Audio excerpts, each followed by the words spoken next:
Hello students, welcome to my YouTube channel. आज के इस क्लास में हम लोग अपनी इंटीग्रेशन पे जो हमने डिस्कशन शुरू की हुई है उसको आगे बढ़ाने वाले हैं।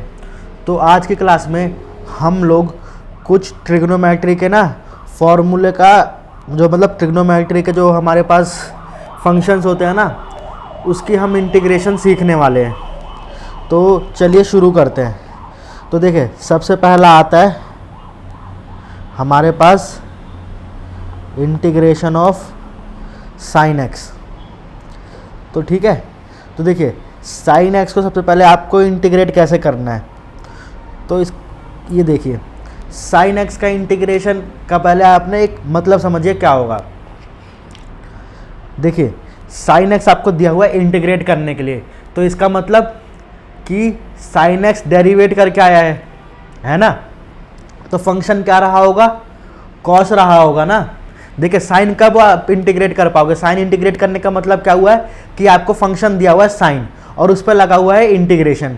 तो इंटीग्रेशन लगा हुआ है उसका मतलब यही होता है ना कि साइन तो डेरिवेट करके आया है, और इंटीग्रेशन का मतलब क्या हुआ है, हम जो फंक्शन हमारा डेरिवेट करके आया है हमें इंटीग्रेशन को यूज़ करके उस तक वापस पहुंचना है। तो देखिए सिंपल, साइन का डेरिवेटिव क्या हो जाएगा, कॉस एक्स, और आप एक कांस्टेंट लगा ही लीजिए, है ना, ताकि कुछ भी रहा हो वो हो जाए।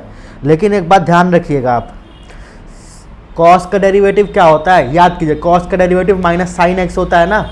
तो यहाँ पे माइनस साइन नहीं है, तो माइनस साइन ना आपको यहाँ लगाना पड़ेगा, माइनस साइन आपको यहाँ पे लगाना ही पड़ेगा। देखो, क्योंकि साइन एक्स है ना सिंपल लिखा हुआ, तो कॉस को डेरिवेट करके ही साइन आता है, और कॉस का डेरिवेटिव क्या होता है, माइनस साइन। तो देखिए साइन है, आपको वापस घूम के जाना है, तो आपको बैलेंस करने के लिए माइनस कॉस लिखना होगा। ठीक है, अब हमारे पास नेक्स्ट फंक्शन है कॉस एक्स। ठीक है, अब देखिए कॉस का कॉस दिया हुआ है, तो कॉस का मतलब क्या हो गया कि ये डेरिवेट होकर आया है ना। तो कॉस डेरिवेट होकर कब आता है, जब फंक्शन हमारे पास क्या हो, साइन हो। तो जब हम साइन को डेरिवेट करेंगे तभी तो कॉस एक्स आएगा ना।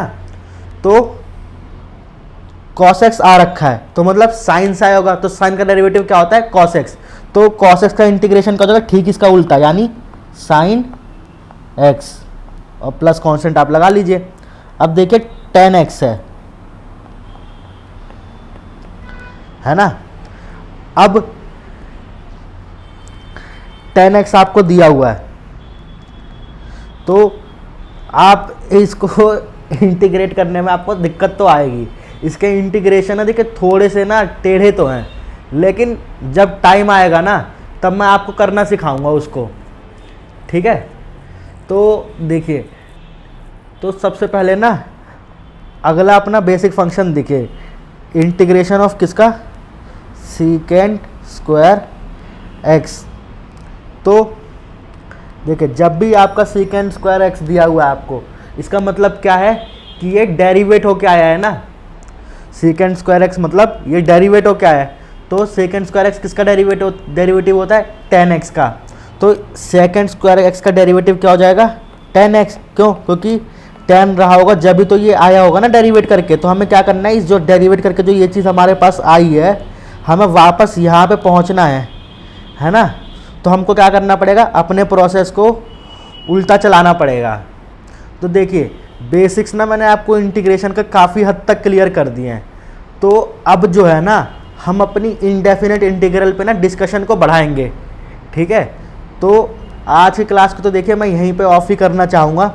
क्यों, क्योंकि आप एक बारी इन सबको रिवाइज कर ले अच्छे से, फिर आप अगली क्लास देखें, क्योंकि अगली क्लास में हम लोग अपनी यही सेम ये बेसिक नॉलेज को यूज़ करके आगे क्वेश्चंस करते रहेंगे। ठीक है, और बात मानिए, अगर आपको डिफरेंशिएशन अच्छे से आता है तो इंटीग्रेशन आपको कभी प्रॉब्लम नहीं करेगा।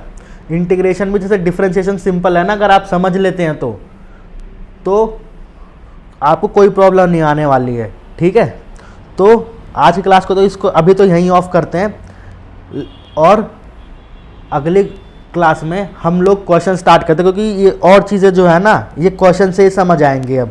ठीक है, इसलिए बेसिक्स को सिर्फ 2 पार्ट में रखते हैं। अब आगे वाली क्लास में हम क्वेश्चंस करेंगे कुछ बेसिक, फिर अलग अलग जो इंटीग्रेशन के मेथड्स होते हैं ना उसको देखेंगे।